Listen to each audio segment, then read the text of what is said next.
Father, we thank you for your grace and your kindness and your goodness to us.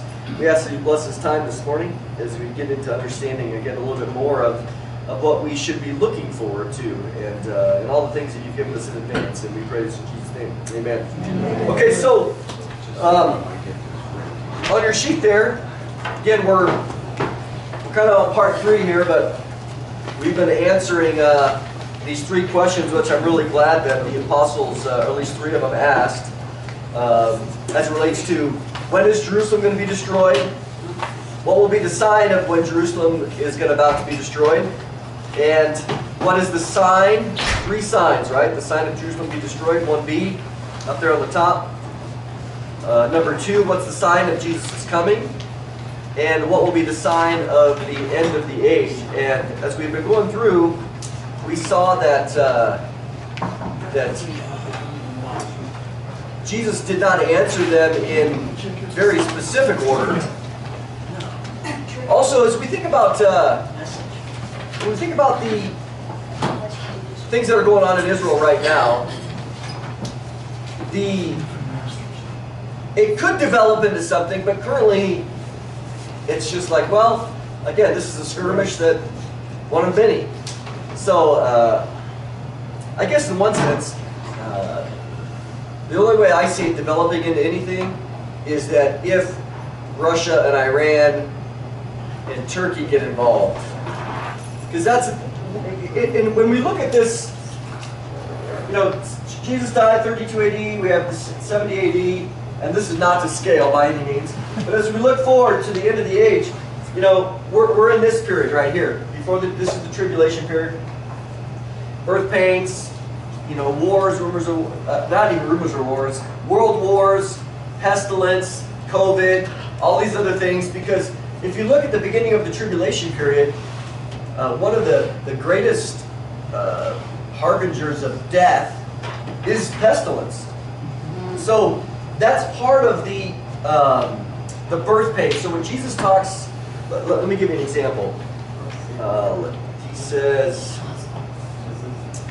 question number 3 there, sign of the end of the age. All right, nation will rise against nation, kingdom against kingdom. That's world war. We saw that.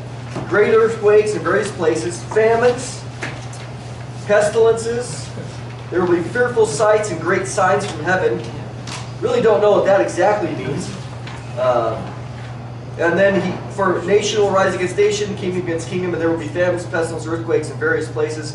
All these are the beginning of birth pains. So the birth pains are beginning as a sign of the end of the age. Okay? But they continue all the way through to the end of the age. They just, as the idea of birth contractions, is they are going to increase in intensity and in frequency. So we've already seen, again, if you do a study, we see that there's been world wars. We've seen, as again, 1918, pestilences, Spanish flu. But as we continue to get closer, we're going to see hints of these increase. But in reality, the birth of them, well, all of these are going to give birth to this period, this great tribulation period, as well as Jesus' return. So as we continue to get into the 7-year tribulation, the first half, which we're going to get into today, is going to,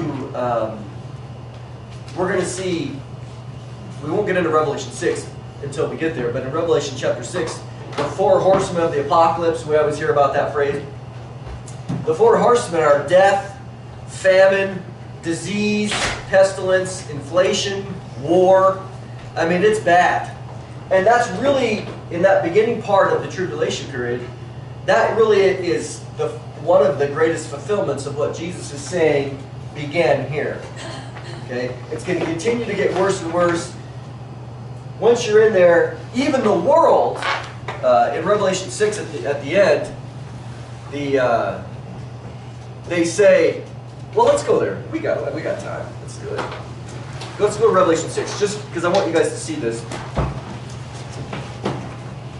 We'll see how this Jesus' words coincide very well with the book of Revelation and what John sees in this vision of the 3.5 years.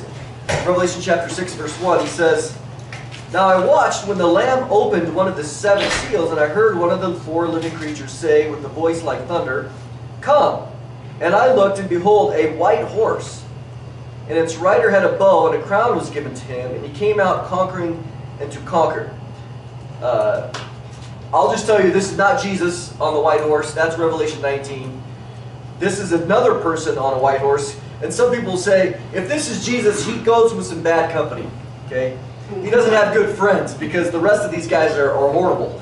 And so most people think that this is a reference to the Antichrist, who's coming with a bow, and a crown was given, and he came to conquer. And he's coming as an Antichrist, as a pseudo-Christ, as a false Christ. Okay? When he opened the second seal, I heard the second living creature say, "Come." And out came another horse, bright red. Its rider was permitted to take peace from the earth, so that people should slay one another, and he was given a great sword. So what's the opposite of peace? War. War. So what you see right in the beginning is when the Antichrist shows up, he comes, I think he comes in a democratic fashion. He comes speaking great words. He doesn't need to force at this time his view on the world. He's received with open arms. We know that from a whole bunch of other passages. People are going to love him. They're going to voluntarily or willingly give their allegiance to him. And he comes with a bow, but there's no reference of any arrows. A crown, which is rulership, was given to him.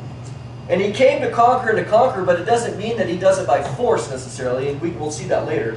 But the second thing that happens is, it could be, though, war, peace is taken from the earth. So then war happens.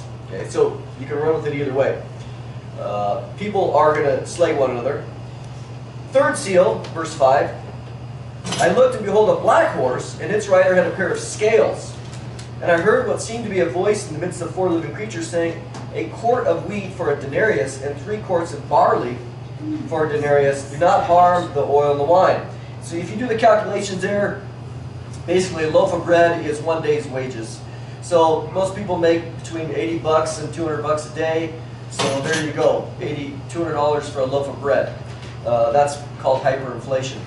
So, which is going to lead to famine, which is what Jesus said will be one of the signs of the birth pains, which will extend in here. And again, as we move in this direction, they get more frequent and they get more intense, which is exactly what we expect.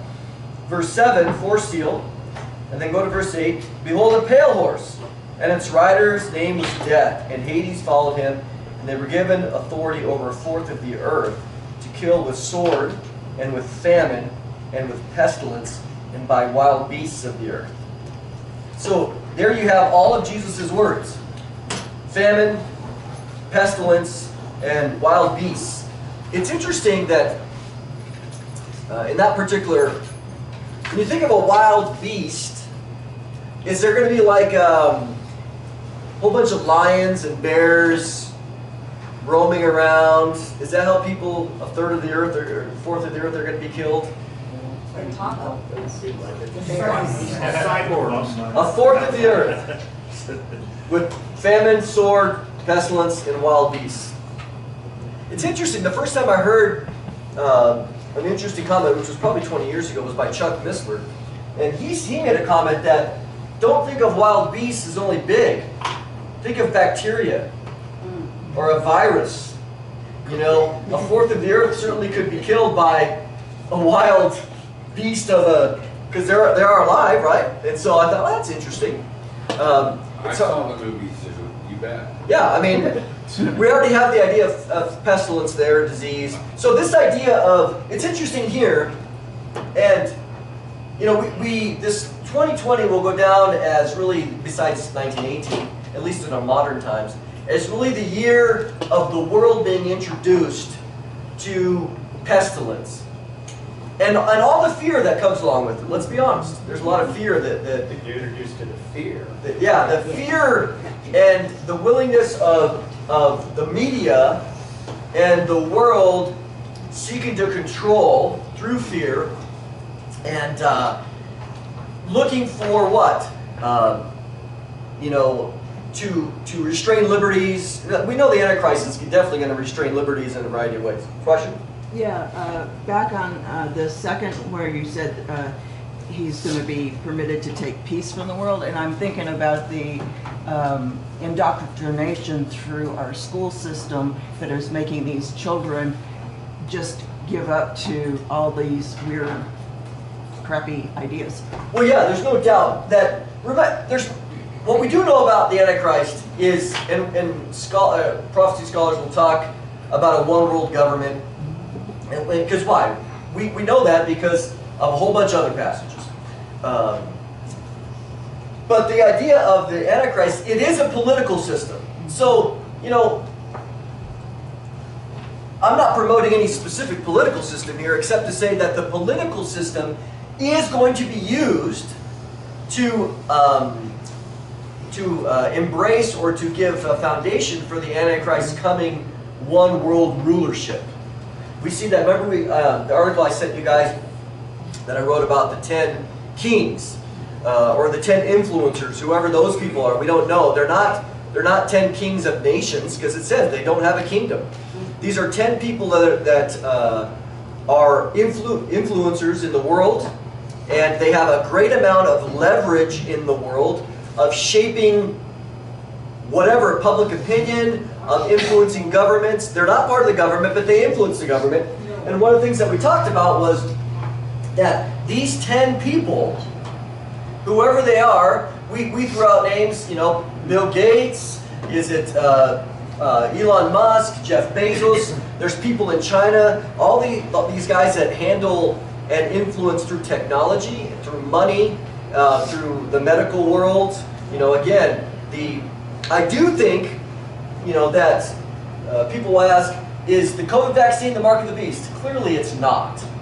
However, I think that mechanism most likely will be used in the future when we get over here in the second half as a way to control and as a way to manipulate and maybe as a way to contaminate humanity's genetics. Because why? We see that one of the other, one of the bowl judgments is put out. So all the people that get the mark, whatever that mark is, okay, let's just go for a moment then, let's say it is a vaccine, okay? Because of a whole bunch of pestilence, we've already seen, Jesus said, there's going to be pestilence. So imagine fear, imagine that, you know, you go back to March of 2020, okay, COVID's beginning to spread a little bit, and what do you see in the media?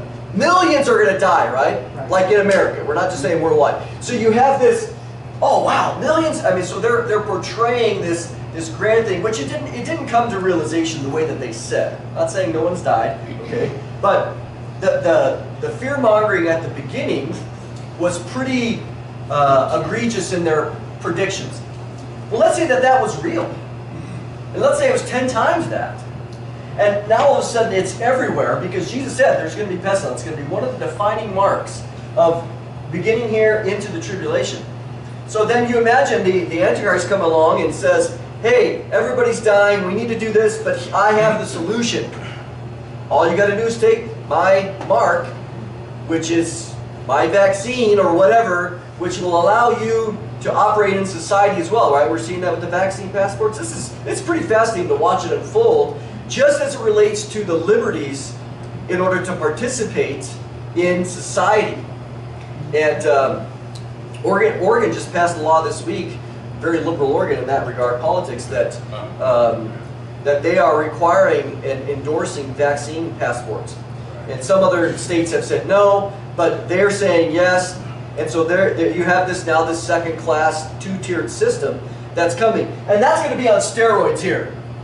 So when the Antichrist comes along and he says this, I mean, it might even be a fear that is legitimate. If millions and millions and millions, or a fourth of the earth has died, how much is the fourth of the earth? By then we have right 8 billion. Imagine hundreds of millions or 1 billion people dying. 2 billion. So when you look at those things, I think that's one of the ways he's going to leverage not only fear, but to participate in the society in that regard. So we know that it's going there. And we're watching the mechanisms, kind of the seeds get out there right now. And so all you got to do is to be part of the system and to escape death is simply give your allegiance over to the coming ruler and we'll vaccinate you. Where is the Great Delusion? The Great Delusion is 2 Thessalonians chapter 2. Where does it fall in that timeline? So the Great Delusion would probably be here because this is the midpoint. And one of the ways that we talk about the midpoint, and we'll see that in Matthew 24, is the abomination of desolation. Okay, I just put AD there. That is very, very crystal clear in Matthew 24:15. And we'll get there in a minute. But the great, God sends the world great delusion because they didn't love the truth. So God says, fine, you don't love the truth? Then I'll just send you a lie. And we'll talk about what that means. And the reason, contextually, we see the great delusion in 2 Thessalonians 2 here is because it talks about the Antichrist coming and declaring himself to be God in the temple of God, which is the coming third temple in Jerusalem, which is not built yet, but already prepared to. Okay? So, when we see, just remember that these birth pains that are signs of the end of the age, what we said here, we want to put a date on here, is 1914. And the reason why that's important is because that's where World War I began. So it's not any more important than just we're seeing that Jesus made a comment. When you see these things, you'll know that the end of the age is arriving. It hasn't arrived, it will be arriving. And that's why several things that in the Olivet Discourse we'll see later, Jesus talks about the days of the Son of Man, plural. The days of the Son of Man, we know that the days of the Son of Man in his first coming lasted 33 years. The days of the Son of Man at the second coming is a period of time. It's plural. And it's hard to know exactly when that is, but I would say that if I was to if you force me on it, I would say that the days of the Son of Man begin with the rapture, which we don't know how far it is prior to the 7-year tribulation, because for a whole bunch of reasons we'll get to at the end of Matthew 24. But this is when Jesus steps out of heaven, receives his church to himself. He said that in John 14, 1 through 3. And then the book of Revelation, as it relates to Revelation 6 through 18, the seals, the tribulation, is the unveiling of the Son of Man. And who's opening the seals? Jesus is. He's the only one qualified. We haven't got there yet, but we'll see that in Revelation 5. Okay? In Matthew 24:5, he says, "For many will come in my name, saying, I am the Christ, and will deceive many." So there's going to be all that deception with the Antichrist.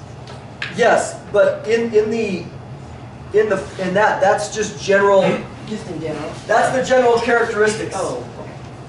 And that's why the sheet I have, the heading's different. Okay. There's always going to be false Christs. Right. Just, false Christs in false messiahs.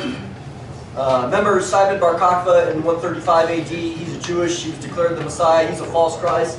And imagine they're going, oh, you're a Christian, you're going, this is it, right at the end. Jesus said, no. There's always going to be false David Koresh's, Simon Bar Kokhba's, all the other people we have. But he does say, though, in the next section, which we saw, we actually didn't see it.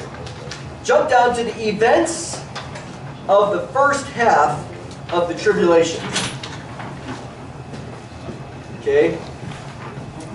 So, if we were to read, what I did here is, again, all this is scripture. So, except for my headings on here. But he says I'm going to make you do this, I'm sorry. Under question 3, right there, question number 3 answered, the last thing, do you see where I have it underlined? All these are the beginning of birth pains.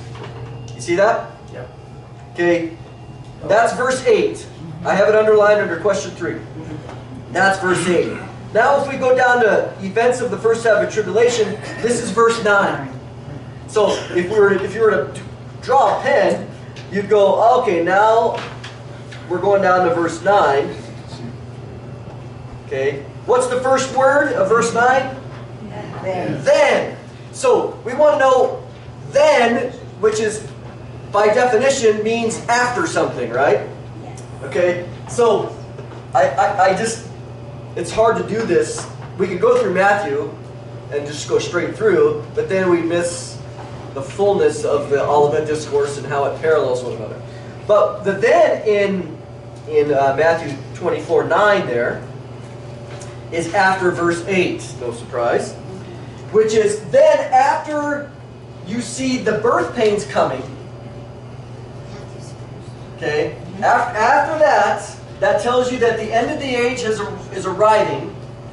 Then he goes into, they will deliver you up to tribulation. This is where we get the word tribulation here. And so, if I was to say it this way, this is the Great Tribulation. We'll do this. The 7-year tribulation going down. There is going to be tribulation, which Jesus said in John 16:33, in this world you're going to have tribulation, but be of good cheer, I've overcome the world. He's not talking about that. See, some people will say, well, Jesus said there's always going to be tribulation. Yes, true. We're not saying that, but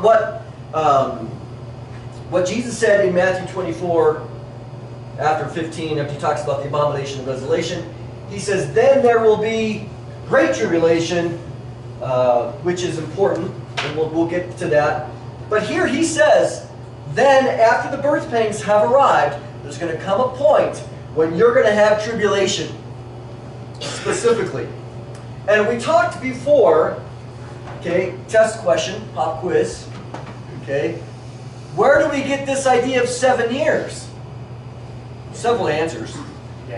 Daniel chapter 9, which is the prophecy of the 70 weeks or the 77s. Okay, that's one place. But we also will see in the book of Revelation, we have this idea of 3.5 years or 42 months or 1,260 days. Okay? Or times time and half a time. That's really it's from both. It all tells us that we're dealing with a literal 42. So Bob and I were talking about this morning. Okay, is 1,260 days, is that 1 day for each year? So now we have 1,260 years? Well, if that's the case, how much is 42 months? You know, same thing, you go, oh, okay, is this days or this years? Bob had brought up a question which is a good question in the book of Numbers. Remember, how long did the spies go and spy out the land? 40 days. So God says, okay, you guys are unfaithful, you are filled with unbelief, therefore I'm going to judge you 1 day or 1 year per day. Therefore you're going to have a 40-year gap. God said that to them. We think, oh, God just gave us a formula. Now let's go and apply that to everything we find in Scripture as it relates to a day. Is that really? We would be taking it out of context. So we have to be careful to take something that God did in a very specific context there and run with that formula to apply it to anything else we find in Scripture. Now, if God wanted to, He could say, hey, by the way, I'm going to, He could reiterate something. God can do whatever He wants. But just because God does something once in a very specific context doesn't give us the freedom. That would be, I mean, think about the opportunity we'd have to come up with anything that we wanted by taking that formula and running with it. Well, the Guinness beer guy. Yep. Right? Mm-hmm. But he has the timeline starting back in right after Nebuchadnezzar, The 2520? 2520. So his timeline, because I don't know if Guinness, I mean, is it a fact or is it not a fact that Guinness wrote a book that says that 1917 would be the beginning? Because that's the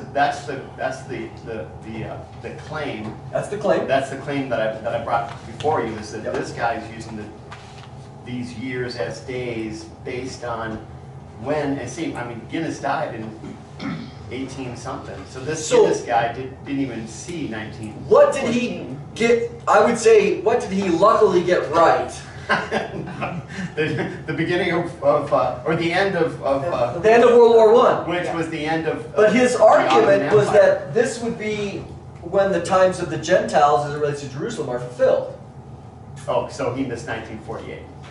Well, even so, if this guy was saying that based on his calculations, because 1260, okay, what's 1260 plus 1260 for all you math people?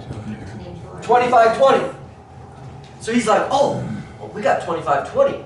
Let's take that formula from the book of Numbers and let's make 2520 one day per year. So now he goes into 2520 years. He says, well, let me look on the calendar. When can I start 2520 and when will it mean something?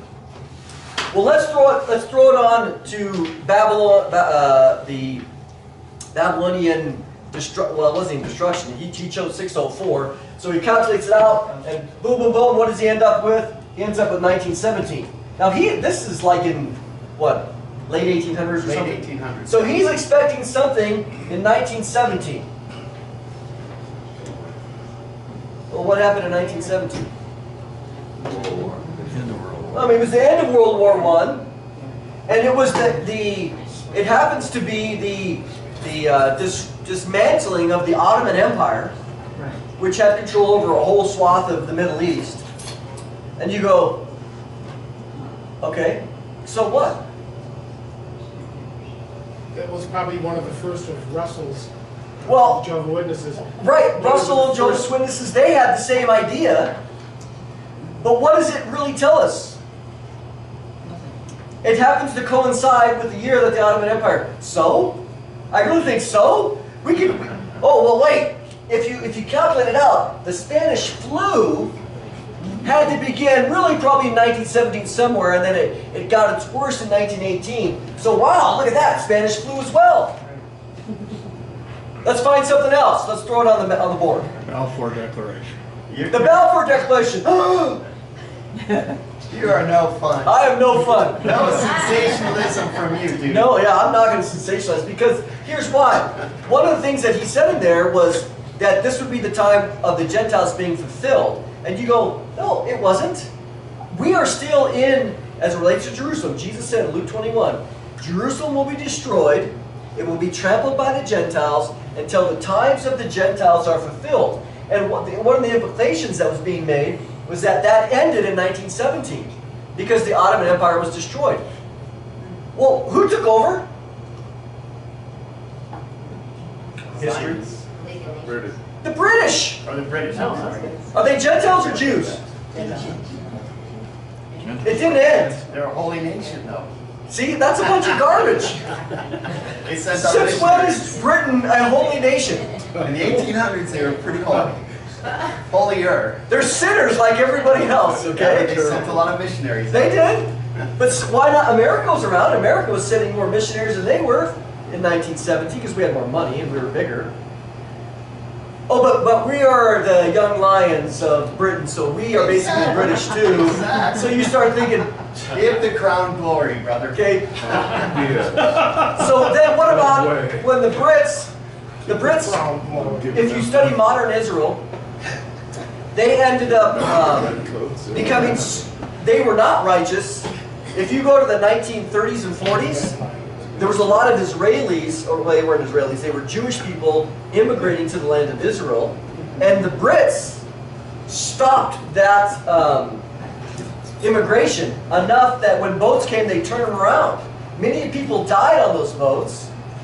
That's not very righteous and holy, okay? The Brits, sorry, they ended up stopping the immigration that had come in and forced all these Jewish people back. They had nowhere to go, and many of them died. You can look at the history. So the Brits got so frustrated that they turned it over to the new League of Nations, the United Nations at the time during the 40s, and which was before Israel was a nation in 48, because many of the Jews were using terrorist bombing techniques on the British soldiers because they were preventing people dying in World War II from the Nazi Holocaust, and the Brits wouldn't let them leave and come to the land of Israel. That doesn't sound very holy, Bob. My wife said, Okay. So we have to be careful in our hermeneutics. How do we interpret the Bible? Do we just say, do we take this formula and run with it? I was just thinking, Chuck Missler was one of the first persons I heard to bring up The Coming Prince, a book of Sir Robert Anderson, where he talks about the specific day that Jesus was supposed to come in on Palm Sunday. Yep. And that formula was like based off of the angel Gabriel telling Daniel how many exact days. Yep, April 6, 32 AD, yeah. In this case, is this piece kind of like that, like where you're bringing up like an exact formula that people are trying to give the exact date? And was that from your analysis of that, was that prophecy like, I think he said it was certified by like the Royal Society, that prophecy was that date that Jesus came into Jerusalem was verified, that Let's that was based off of. let's use this as an opportunity to.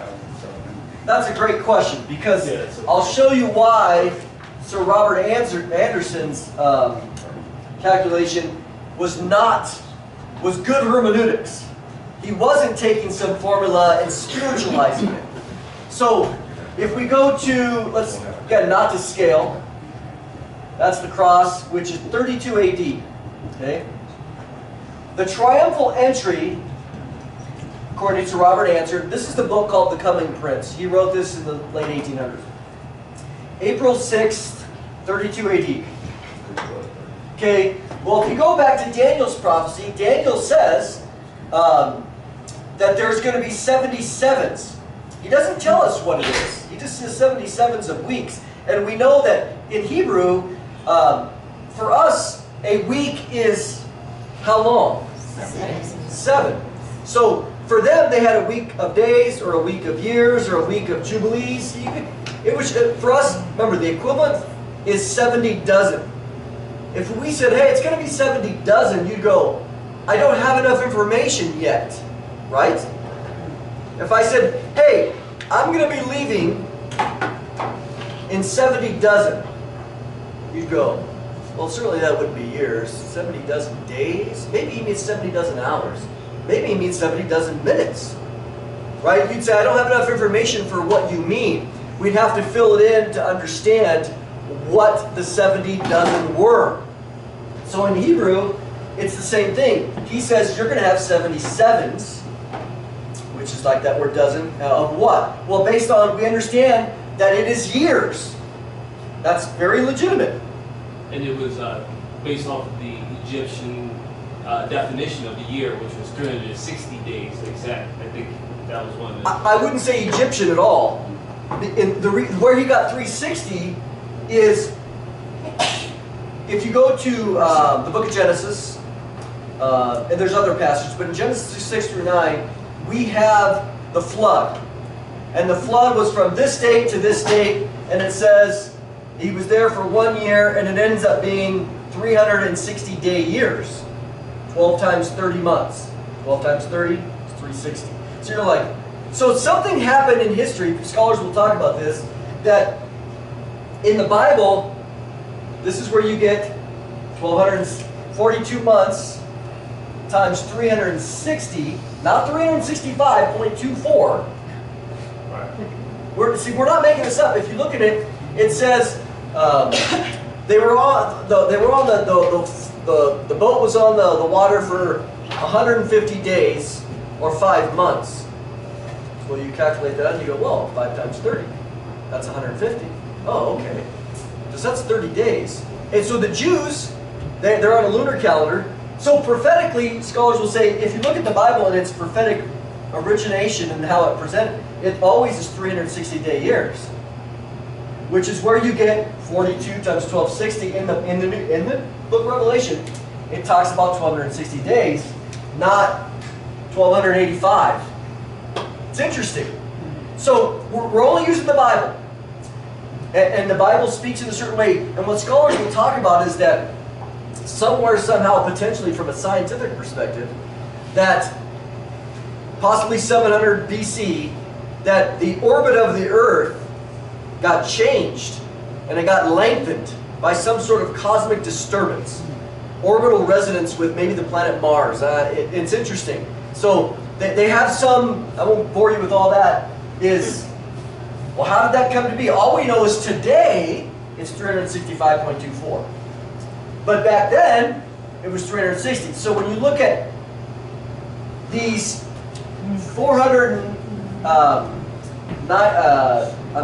these 70 weeks of years, remember that's just dozen, 69, 70 minus 1 is 69. Okay. The last one is this, 7 years. This is a week. Okay? This is a week of years, 7 years. This is why we get, but how long is the tribulation? This is one of the reasons it's 7 years. But what about the first 69? Well, 69 times 7, okay, is 483. Okay? If you times that, okay, these are 483 years. Now this is real. This is what Sir Robert Anderson did. He said, well, let's times this by 360 days, which is normal. These are years. Well, it comes out to 173,880. Okay? I just remember numbers. Sorry. Amazing. So, if you take this, you go, when do we start now? Well, you start at March 14th, 445 BC, which is, this is all Daniel 9. This is what Sir Robert Anderson did. If you calculate it out, it comes to exactly April 6, 32 AD, which is the date of the triumphal entry. It says, from the time the command to rebuild and restore Jerusalem, this is Daniel 9:24 through 27, until the Messiah, the Prince, it's going to be 173,880 days. It is a mathematical calculated prophecy. We're not doing anything spiritual here. We haven't spiritualized anything. We're just taking it straight forward.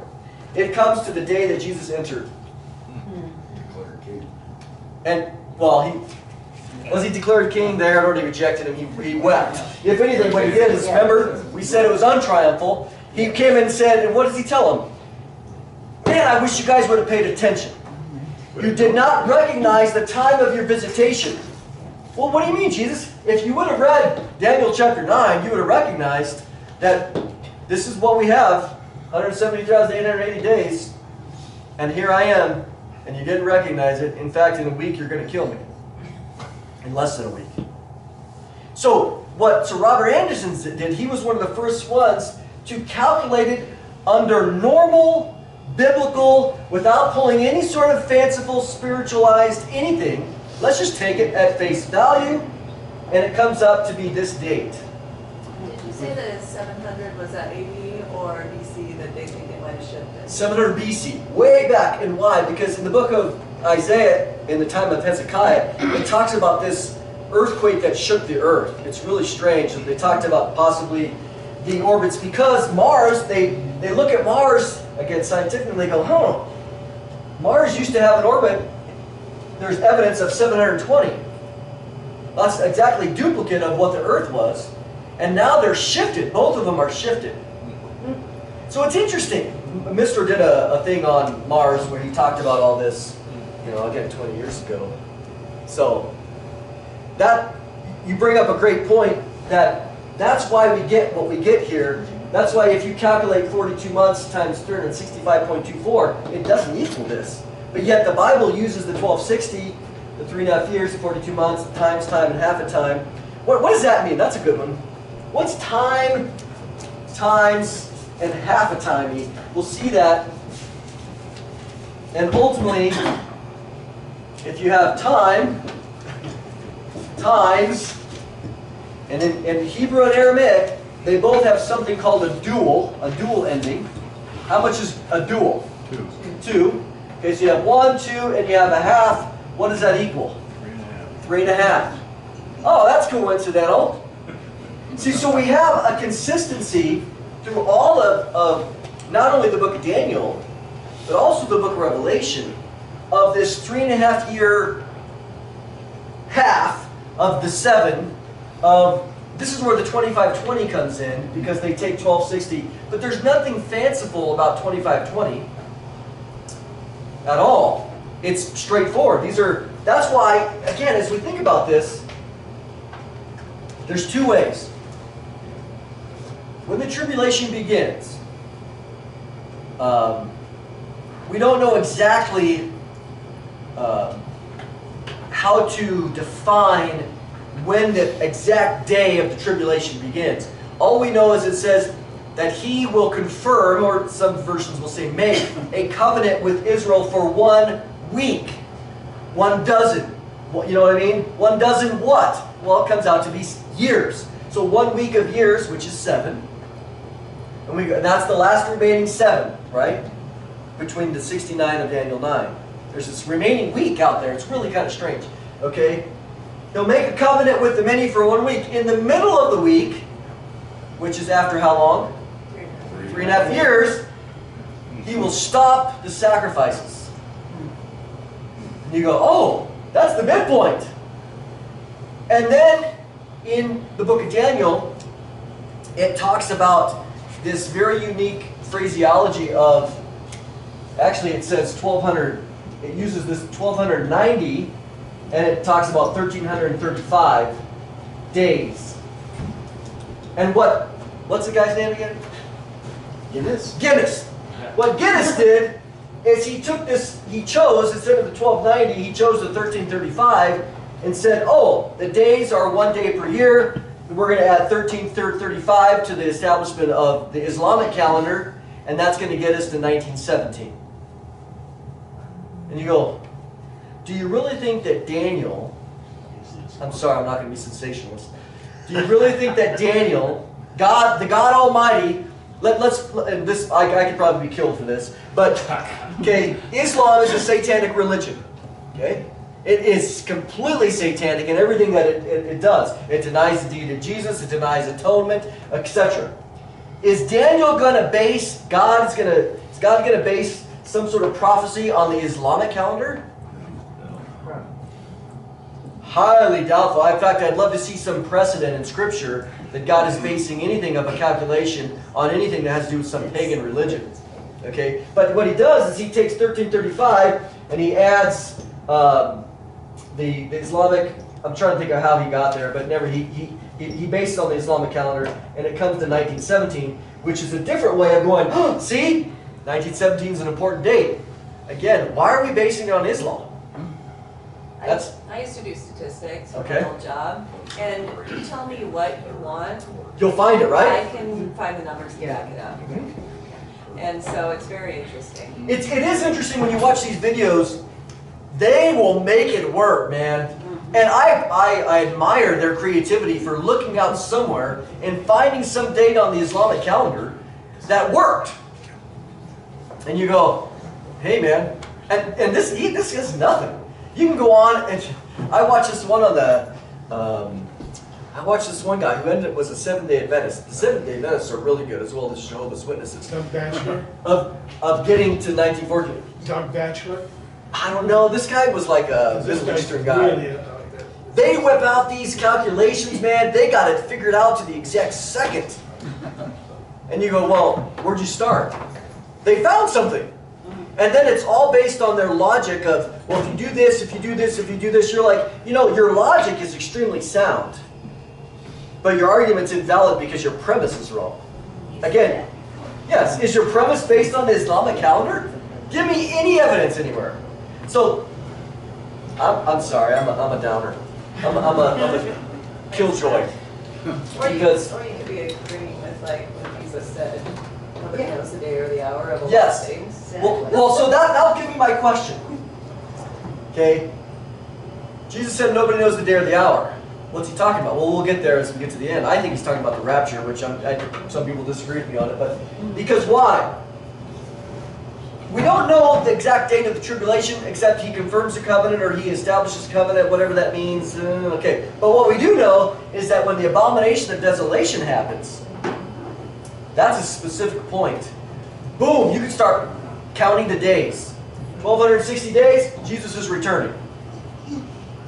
I mean, mark it off. Maybe the Antichrist makes a covenant with Israel behind closed doors. Maybe it's a public press conference. We don't know exactly how that. But the abomination, when the Antichrist goes into the temple, declares himself to be God, sets up an image in there, that's a specific day, a moment of time. Start counting down. And this is where we can't do it today, but in the 1290 to 1335, these numbers appear in Daniel chapter 12. And they are very specific, but they're talking about 1,290 days from this point. Well, if Jesus returns here at 1260, what is happening in these, which 1335 minus 1260 is 75 days, and scholars will write articles on the 75-day interval. I can send that to you. It's actually really good, because it's taking it at face value, that he says, blessed are all those who come to the 1335th day. From what? Well, we know the starting point, the abomination of desolation.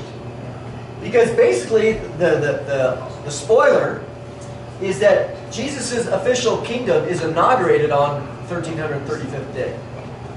What happens between his return and those 75 days? Well, he's doing a lot. He's cleaning up the earth. He's judging the nations. There's a lot of these things going on during the 75 days. And then it's almost as if the blessedness of the kingdom begins on that 1335th day when he's cleaned up everything, and now it's like we're looking forward to Jesus' rule and reign. He's inaugurated as king on the earth. There's the marriage supper, the marriage festival, feast of his bride, blah, blah, blah. You get into Revelation 19. These aren't years, these are days. Which, if you look at the book of Daniel, the other days that are mentioned, times, time, and half time, those are all normal days. Even if you go to Daniel 11, he talks about that here's another number. I'll just put it over here. He says 2,300 days. So, Guinness, I'm not trying to pick on Guinness, God rest his soul. Okay? What do we do with this? Well, let's do a day for a year. Let's go find some ancient calendar somewhere. Let's see if we can calculate some historical significance, and then I can write a book about it or create a YouTube channel and go, look at that, see? When in reality, what the 2,300 days, it says days.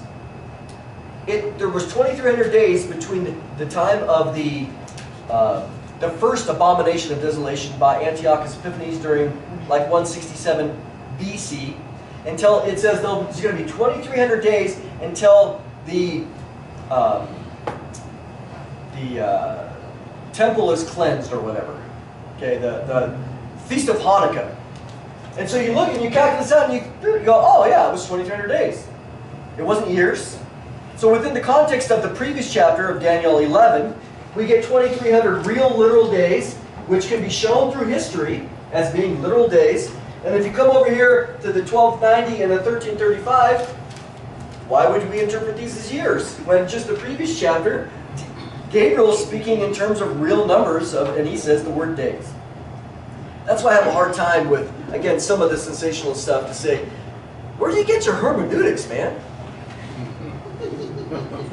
You know, and that's why if my goal is really not to transfer knowledge to you, okay? My goal is to say, this is how you interpret the Bible. Hermeneutics. Don't get sucked into spiritualizing and figurative unless God tells you. Again, the thing about Numbers, in the book of Numbers, he says, Hey, I'm not leaving this to you. I'm telling you, I made a decision based on the 40 days, 1 year for each day. God has the right to do that, but He told us. We didn't speculate it.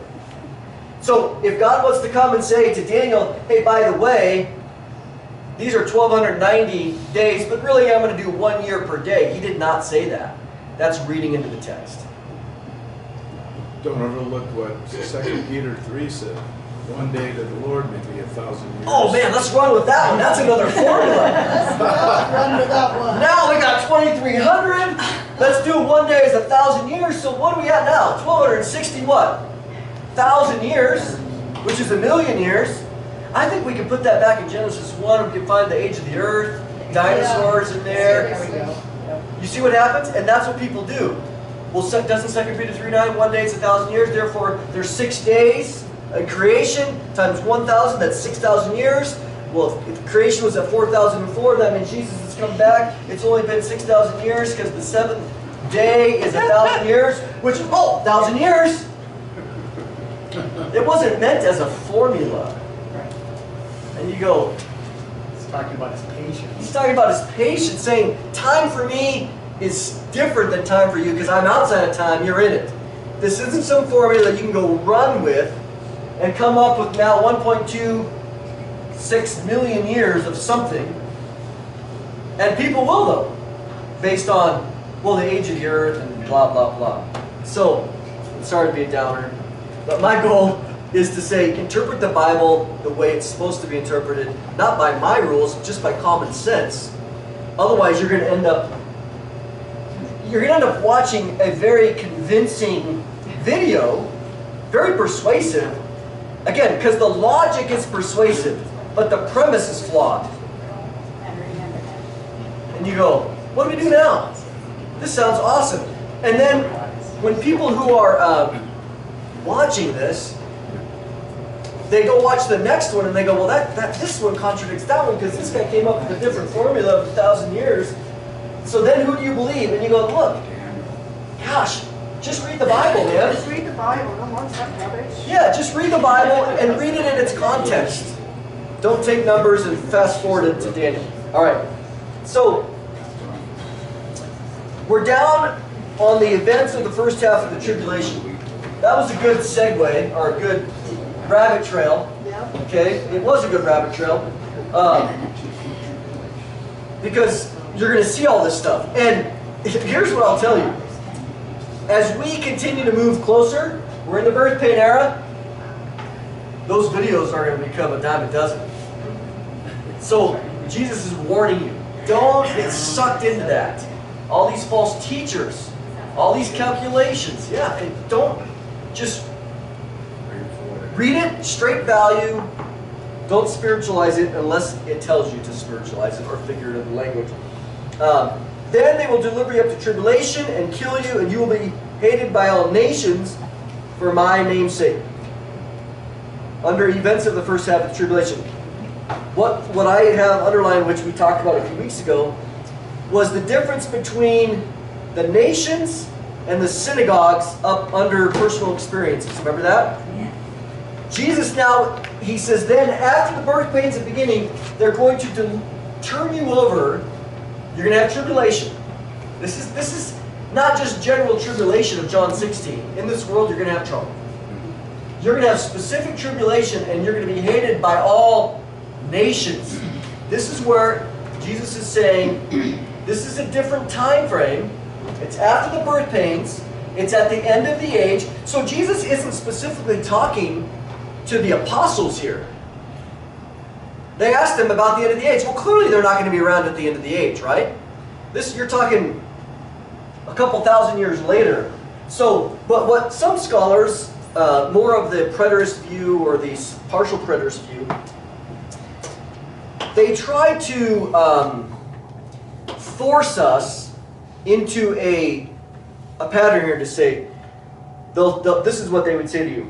Well, Jesus said, he's talking to James, Peter, and John, they will deliver you up to tribulation, they will kill you, and you will be hated by all nations. And they're going to say, what's the context, Mondo? Well, the context is that they're talking to Peter, James, and John, and maybe the apostles, the rest of them. Okay, if that's the context, then this needed to be fulfilled by Peter, James, and John being hated by all nations. You go, no, no, no. In the same way, I would say back to him, oh, you want to be snarky, do you? Is that what we're doing here? We're being snarky? So when Jesus told Nicodemus, you must be born again, who's he talking to? Nicodemus. Oh, I guess I don't need to be born again. Everybody. We understand contextually that the you there is more than just Nicodemus. And we could show that for the word you in the rest of the New Testament. When Jesus gives a teaching, we can understand that some of his teaching is directed towards those standing in front of him, versus a teaching for all time. But we know here, again, and I can prove it two ways. One would be, no, he says here by all nations, versus up there, he said the synagogues. Synagogues isn't listed here. What's the term for that duality, where it can be applied both ways, both to his immediate audience as well as to the general reader of Scripture? People want to say it could be like a dual fulfillment. I don't believe in dual fulfillment necessarily. I think it just contextually we know that clearly, when again, you must be born again, there is no principle that I know of in the sense of that we understand contextually that Jesus is speaking a theological principle that is universal. Okay, maybe there's a name for it, but I don't know. Have a name for it? That maybe there is a name for it. I think I don't know it. So, but we wouldn't say speaking figuratively. No. Because it's taking that steps. Yeah, when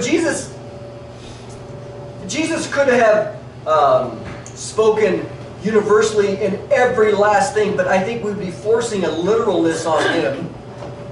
Well, Jesus, unless you say this applies to everybody every time you say something, we don't speak that way. I mean, I'll give you an example. So we're at VBS meeting last week. Someone asks Jackie, what time do I need to be here for prayer? You need to be here at 8:45. I go, hey, she didn't say that to me. Yeah, right. What clearly is she referring to? 8:30. Everybody.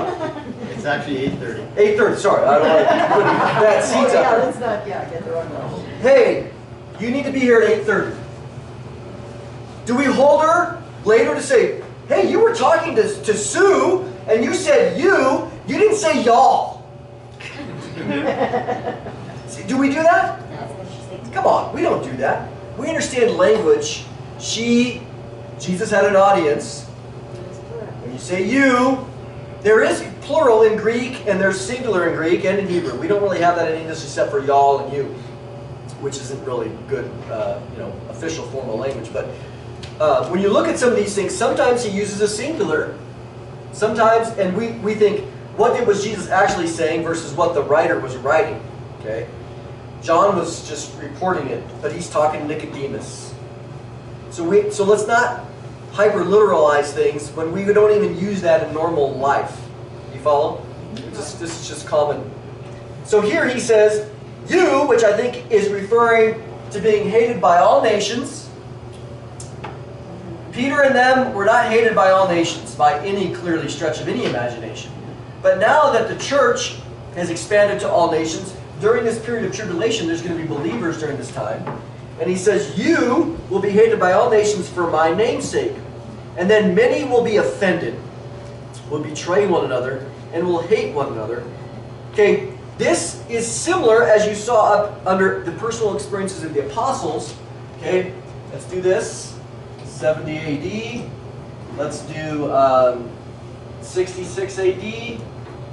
This period of time, there's also going to be offense. There's going to be hatred. There's going to be betrayal. This is like a prefiguring of what's going to happen during this time.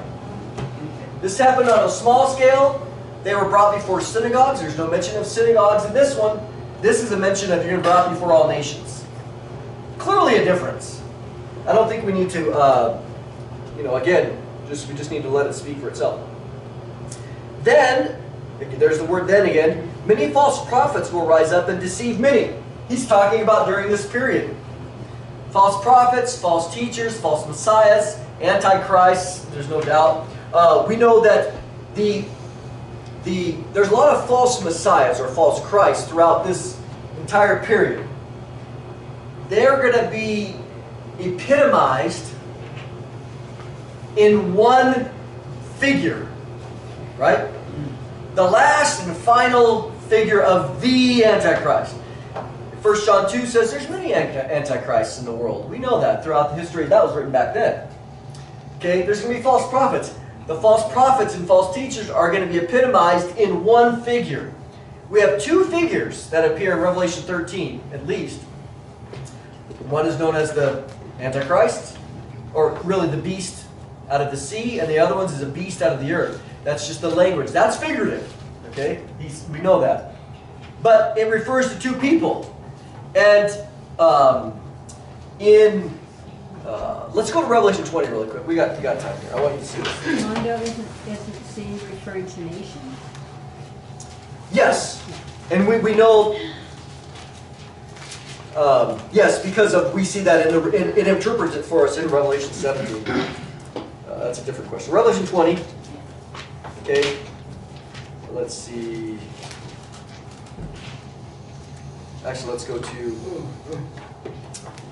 Revelation 19, verse 20. It appears in 20 as well.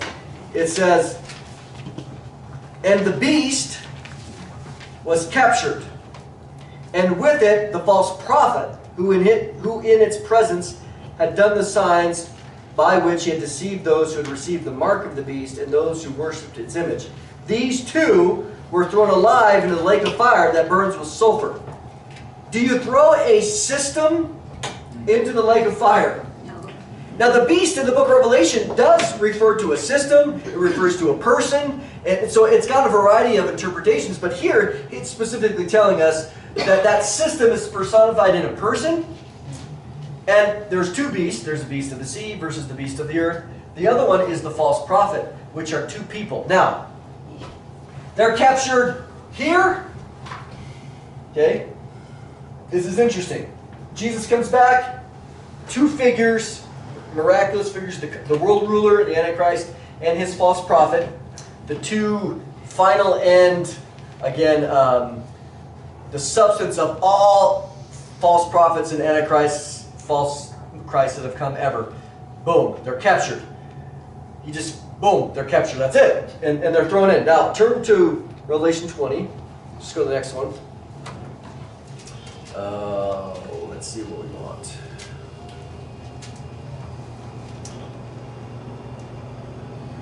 Okay, let's go to verse 10, 20 verse 10. This is after the 1,000 years is over. I know I'm getting ahead here, but I want you just to see the language. I'll explain this later. The devil, okay, he's released. He's bound up for 1,000 years.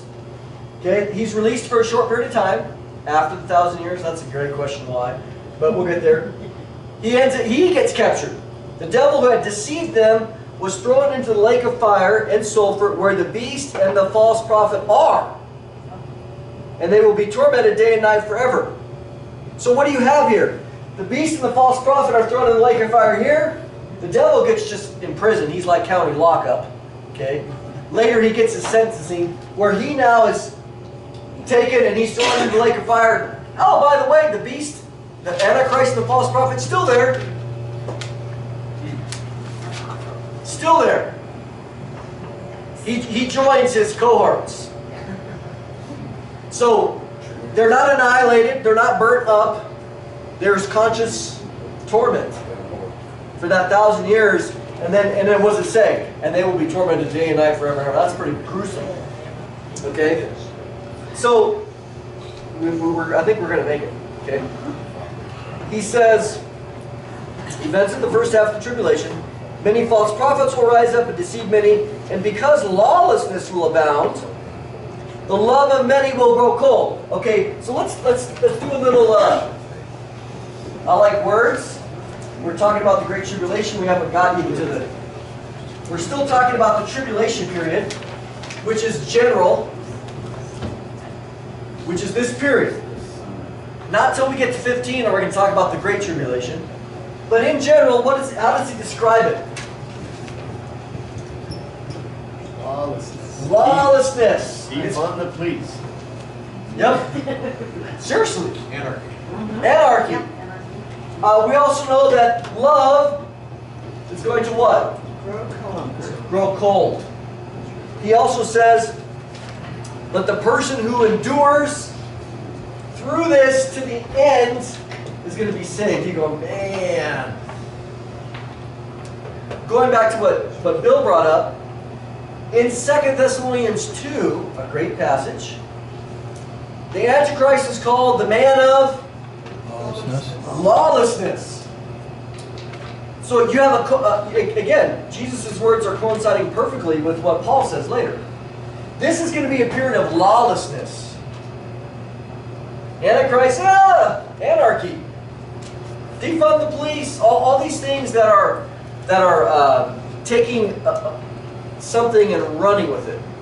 I think that's really interesting that everybody's going to turn and have allegiance and love him, and yet it's going to be a lawless system. Isn't it? So it's a really, I think of it like the people we call like the shot callers of gangs. It's a lawless system, and yet they have power and control over the lawlessness. Yeah. And it's really fascinating that people are going to side with that, but it's not under order. There's no order. And yet there's a leader. And so it's a really interesting, because it's not every man for himself.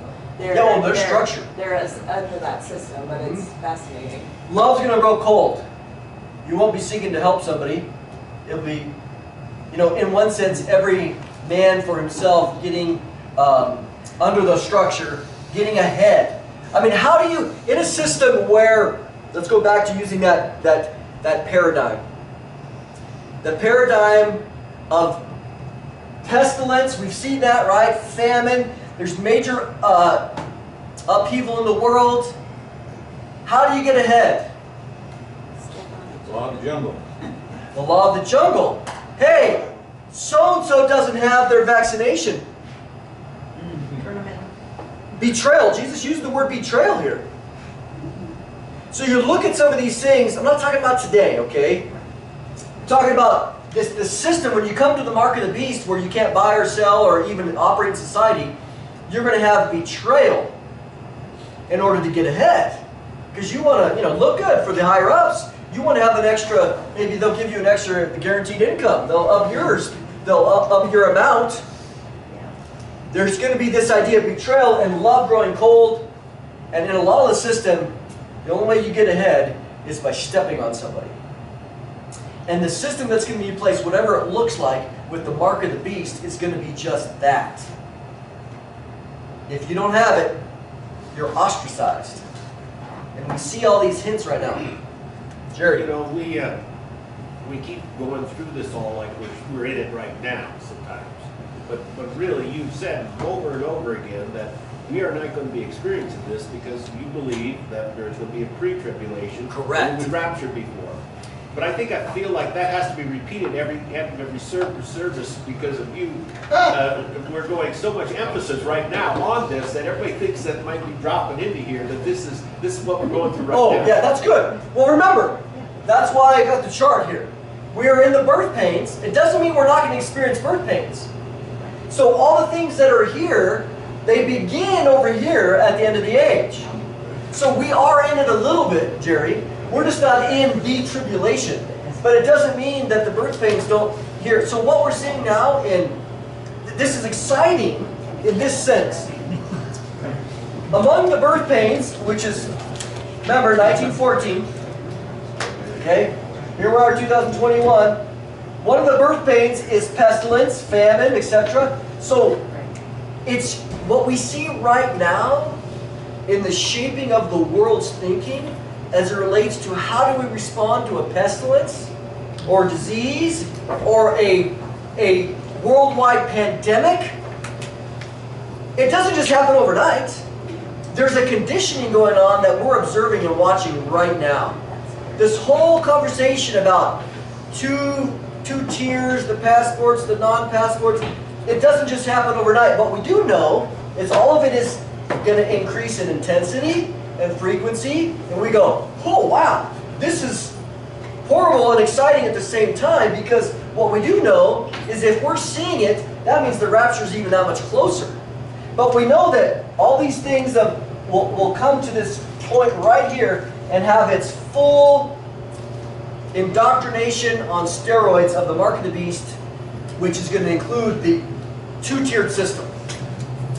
But it's presenting it right now. It's getting the world conditioned. And this idea, I was watching one thing, it was like, oh, well, that's COVID-19. Just wait till we get to COVID-21 and COVID-23 and COVID-27. It's not going away. Because of Jesus' words, it's going to happen over and over and over again. It's a cycle. It's kind of like training wheels, right? So Jack and I, for about three plus weeks now, we haven't been wearing our masks in the store. And I would say over the course of time, there's probably about 30% of the people now come in without masks.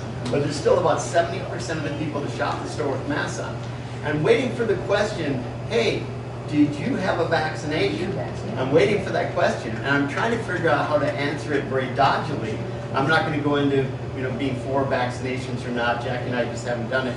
I'll leave it at that. But it's interesting to think. I know I'm going to be queried. You are going to be. Do you have vaccination? Because I'm running a store without a mask on. It's my personal business. So it's a training wheel. Here's the thing. Bob, see my text. We got HIPAA violations, right? So now if you go to Costco or Trader Joe's or Walmart, they are not going to ask. They said it's going to be on the honor system. However, Oregon just passed a law that said retailers are required to ask. It'll be on the honor system until the law is passed. Right. It said in Oregon there's no honor system. The legislature just passed. You can look at this week. They're required to ask. And that's going to go to court because how do you get in somebody's HIPAA business? Connie? Yeah, I have some clients in Oregon who I talk to quite often, and they said COVID-19 is still crazy. They said they're going to sell their house in Yeah, I mean, you have the government, regardless of how you feel, there is the political side, but don't get stuck there. Who cares in that regard? Just know, don't be offended. It doesn't matter which side, don't be offended by it. Jesus said it's going to happen. And that's it. The love of many don't be one of these where your love grows cold just because you disagree with somebody, regardless of which side you're on. Don't let that be you. Okay? But we know that what we're seeing now is going to continue to advance until it comes to this point of two layers of society. It's what it says. So don't be offended by it. Don't be upset. Don't judge anybody. Okay? But there is going to come a point where the conditioning is already set. Let's finish up the last sentence here. He said, the one who endures to the end is going to be saved. And this gospel of the kingdom will be preached in all the world as a witness to all nations, and the end will come. So during this period, Jesus said there's going to be a tremendous amount of gospel preaching to the whole world here. And there's going to be a great multitude, we see that in Revelation 7, of people who get saved. There's also going to be a whole bunch of people that aren't saved, the earth dwellers. We know in Revelation 14 that an angel goes out and preaches the everlasting gospel to the whole world. It's not necessarily humans that are preaching the gospel, even though we know the 144,000 are there, which we haven't got to that yet. God is going to make sure that the gospel goes out during this period, and He's going to send an angel to do it, just to make sure that it's done. And you're not going to kill an angel. Okay? On that scale, when do the two witnesses come? I think the two witnesses are here. And they get killed in midpoints after 3.5 years, because it talks about their ministry being 3.5 years. And then, interestingly, before this is the ministry of Elijah, which is he one of the two witnesses? We don't know. But Elijah is supposed to come before the great and terrible day. That's Malachi chapter 4. So it's interesting that is it possible we would see Elijah, or is the great and terrible day? You can see something as referred to here, and he comes during this period. I don't know. All we know is the two witnesses might be Elijah and Moses. There might be somebody else, but we know that Elijah's coming no matter what. It's Ray Comfort and Kirk Cameron. There you go. About two churches, not two people, but two churches. No, that would be spiritualizing the text. Because they have to be dead. The evidence is on you, not on me. You would have to spiritualize the text when it's not figurative. Okay. So you're just letting people know. I understand. There is a position that the two witnesses are actually two types of churches. and you go, Catholic and the Protestant. no, not even that. It's just two groups of people that it's the church. But the word church doesn't appear in the text. It just, again, that's just speculation. Give me some evidence in the text that would lead me to that. Don't just throw an idea out. Somebody from the Venice, somebody from there did come out with a whole doctrine that is the church. Yes. Two churches. Some people say that the two witnesses are two angels, two cherubim.